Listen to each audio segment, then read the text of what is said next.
Hello students, welcome to परम class. आज हम पढ़ेंगे next topic of alternating current, that is parallel resonance circuit. तो शुरू करते हैं। रेजोनेंट सर्किट यूज कर रहे हैं तो यहाँ पे हम क्या करेंगे, इंडक्टेंस और कैपेसिटेंस इनको पैरेलली कनेक्ट कर देंगे और दोनों को हम यहाँ पे कनेक्ट कर देंगे एक अल्टरनेटिंग सोर्स के साथ। ठीक है, ये इंडक्टेंस के लिए, ये कैपेसिटेंस के लिए। टोटल करंट सर्किट के अंदर आई है, यहाँ पे करंट डिवाइड हो रहा है तो ये करंट इंडक्टेंस में फ्लो करेगा IL करंट और कैपेसिटेंस में फ्लो करेगा IC करंट और यहाँ से टोटल करंट आ रहा है I। ठीक है, तो अल्टरनेटिंग EMF जो है इसको हम किस फॉर्म में लिखते हैं, E0 sin ओमेगा t, इस फॉर्म के अंदर लिखा जाता है इसे। अब देखो, इंडक्टेंस और कैपेसिटेंस हमने यहाँ पे लिया है। इंडक्टेंस के केस में हमने क्या पढ़ा था कि जो करंट है वो 90 के फेज से लेग आउट करता है और कैपेसिटेंस में करंट जो है वो 90 के फेज से लीड करता है। तो उसको हम इस तरीके से लिखेंगे, देखो, ए पैरेलल रेजोनेंस सर्किट, ये आ जाएगा। ठीक है, इंडक्टेंस के लिए करंट की इक्वेशन ये होती है E0 upon XL sine omega t minus π/2। ठीक है, इसे हमने इक्वेशन नंबर 1 मान लिया। सिमिलरली हम लिखेंगे इन केस ऑफ कैपेसिटेंस, तो हम यहाँ पे इस तरीके से लिखेंगे, in case of capacitance current lead out EMF by phase of π/2। तो इसकी इक्वेशन जो है वो किस तरीके से लिखी जाएगी, देखो, IC equals to E0 XC sine omega t plus π/2। इसको हमने कंसीडर कर लिया इक्वेशन नंबर 2। अब हम टोटल करंट देखेंगे सर्किट में। टोटल करंट इन सर्किट, तो टोटल करंट जो है वो किसके इक्वल आएगा, देखो, I यहाँ IL और IC में स्प्लिट हो रहा है तो इन दोनों के सम के इक्वल आएगा। तो उसको हम लिख लेंगे IL प्लस IC। IL की वैल्यू पुट कर देंगे, IC की वैल्यू पुट कर देंगे तो हमारे पास इक्वेशन क्या आ जाएगी, E0 upon XL sine omega t minus π/2 plus E0 upon XC sine omega t plus π/2। ये इक्वेशन फॉर्म हो गई। अब देखो, ट्रिग्नोमेट्री की आइडेंटिटी बन रही है, साइन 90 माइनस थीटा किसके इक्वल होता है, कॉस थीटा के इक्वल।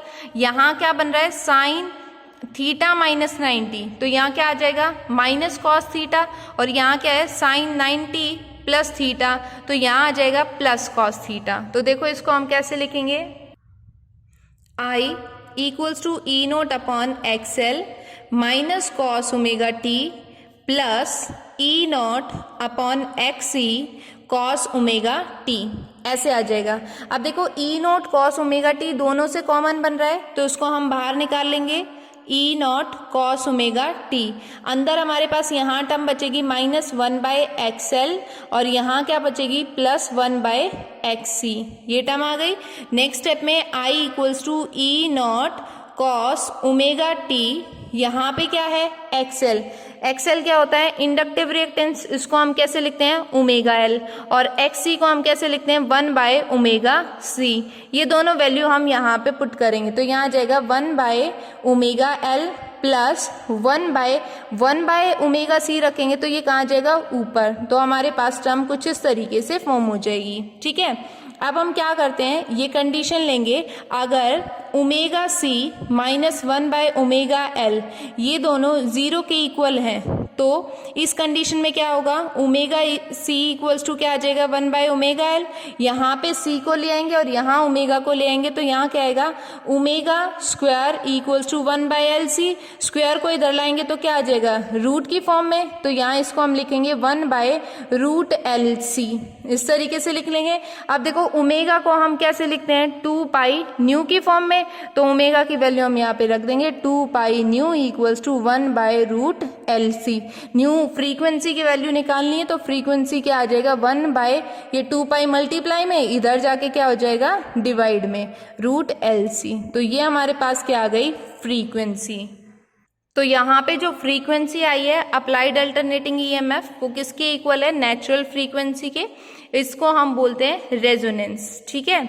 और ये जो सर्किट हमने बनाया था, इस सर्किट को हम बोलते हैं पैरेलल रेजोनेंट सर्किट, और इस फ्रीक्वेंसी को हम बोलते हैं पैरेलल रेजोनेंस फ्रीक्वेंसी। अब देखो इसको हम ग्राफिकली एक्सप्लेन करेंगे।